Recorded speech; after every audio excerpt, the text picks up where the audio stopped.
From humble beginnings, these Bronze Age settlers are about to kick off a journey that'll take many thousands of years, and there'll be many options and branching paths along the way, as we look to build a mighty, wealthy empire across the ages.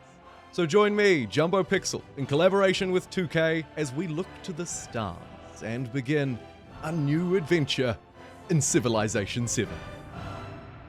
My first, perhaps most important choice, it's time to pick a leader. Each with their own unique benefits and playstyles, I decide to settle on the father of Europe, none other than Charlemagne, to lead our empire through the ages. Beginning in the Antiquity Age, I also get to choose a civilization to play as. Varied and specialized, just like their leaders, I opt for one of Charlemagne's geographic choices, Rome.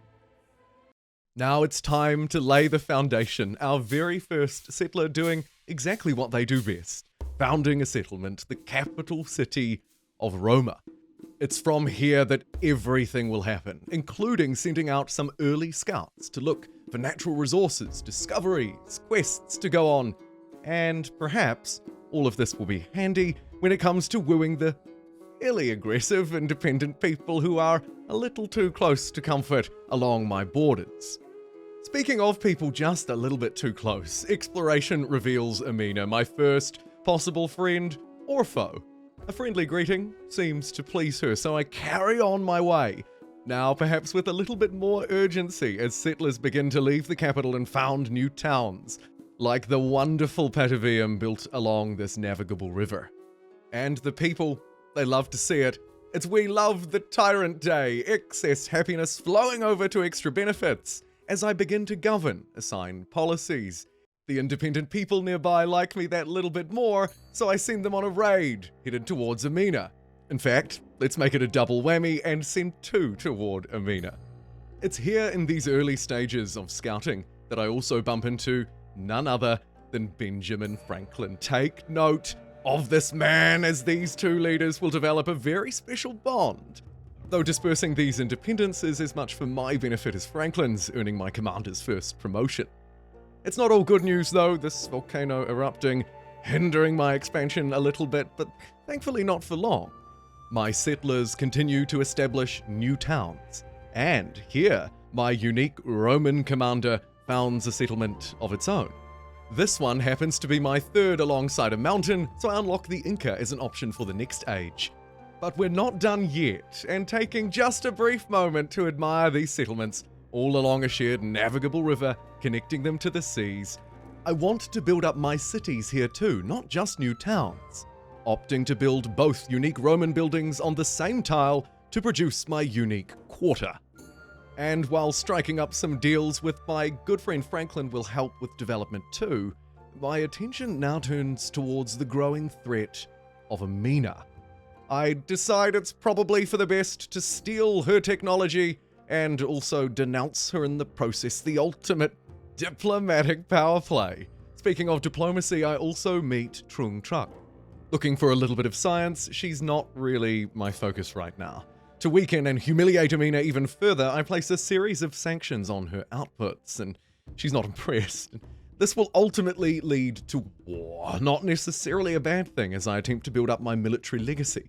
Twice as fast now through conquered settlements, my commanders deploy their armies in a surprise attack, a brutal one from the south, capturing Aksum, Amina's capital, fairly handily, as well as invading a nearby coastal town.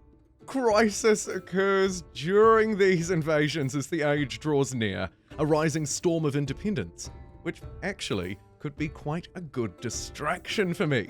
As the crisis deepens, that distraction is key, simultaneously growing my culture with the Colosseum while expanding my borders and capturing Amina's coastal settlements. Stretching my empire coast to coast completes my military objectives for the age too. Moreover, Charlemagne completely eliminates Amina, and he's pretty proud of that just quietly, as the Antiquity Age comes to a close. Here I see the mostly militarist legacy I've built and how I compare to my friends and foes. And now, as a new culture emerges, it's time to choose my civ for the Exploration Age. For me, it's got to be Norman as Charlemagne, one of his strategic choices. And with that, the exploration age begins. I'm rewarded with legacy points to spend on things like increasing my settlement cap. Very helpful, as this is the age of distant land exploration. The map begins to open up as brave crews set sail into the dangerous open seas.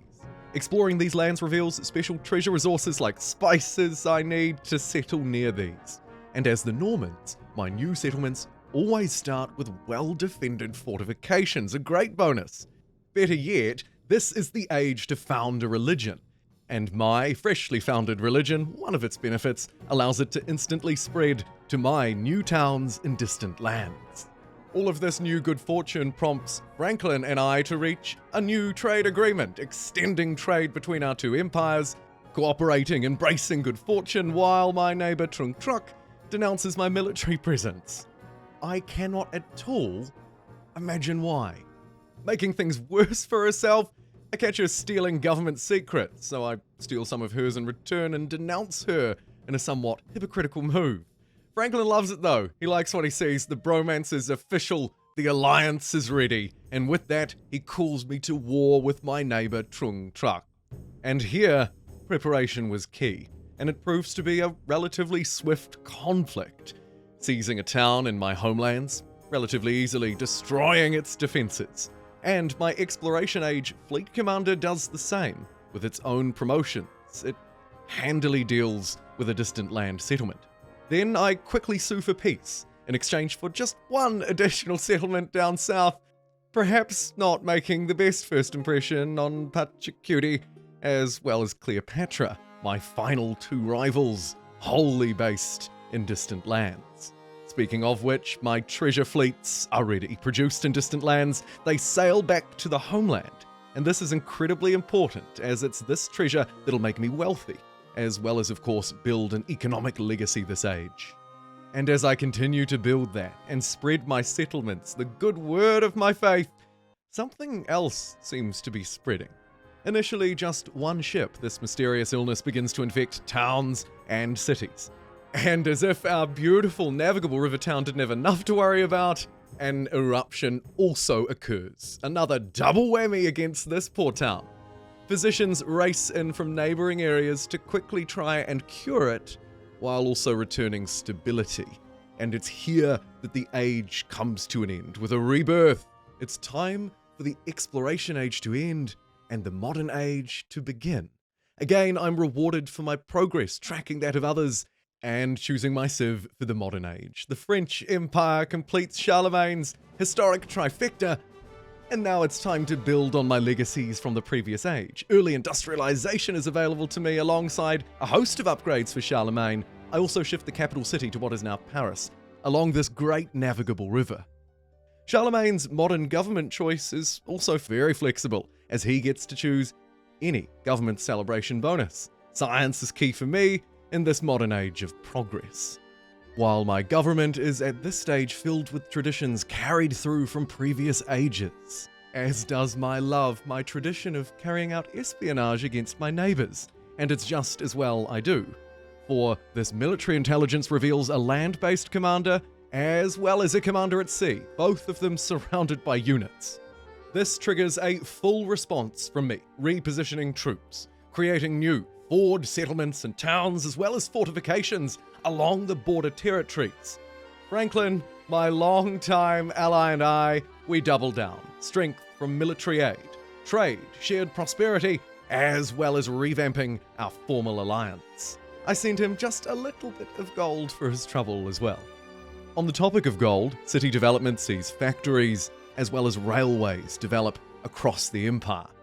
Communism also seems to emerge as the dominant modern ideology to help boost my science, and I use some of those precious legacy points, those attributes that Charlemagne has picked up on scientific attributes, building on the legacy rewards I've received throughout the game, as well as the actions and decisions I've made.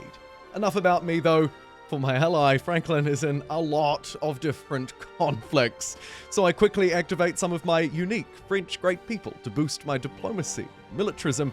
Now's an ideal time to offer up that diplomatic support then to Franklin. And with that, I also bring some physical firepower, for the modern age opens up the skies for combat, So I jump to the calls to war to support my ally and begin establishing mobile air bases with squadron commanders. Bombers carry out devastating bombing runs, while my navy at sea, thanks to my fleet commanders, destroy enemy fleets. Back to the task at hand, I free up the settlement next to Franklin, giving him a little bit of a buffer thanks to the combined arms assault from the air, as well as my loyal troops on the ground. Liberating, capturing the city next to Franklin, as well as pushing an advance of my own, closer to my territories, to secure and pacify any and all border cities. It's with that a quick peace deal is sought, one I, again, graciously accept. For my goals with flight are greater than just one combat, one bombing run. I am looking to the stars. The first step is to complete a transoceanic flight, and to do that, I'm also going to build the Oxford University, simultaneously reaching my way through the technology tree and assigning some civics to help me complete my projects faster. The next one will be to break the sound barrier. This project is completed fairly quickly by my now prosperous cities, and I can begin to build the infrastructure that is required for the final step, to launch a satellite from the ground right up into the atmosphere. I choose to do it right next to Franklin's border so he too can enjoy the very first rocket heading into space. However, the mission is not yet done. One more step.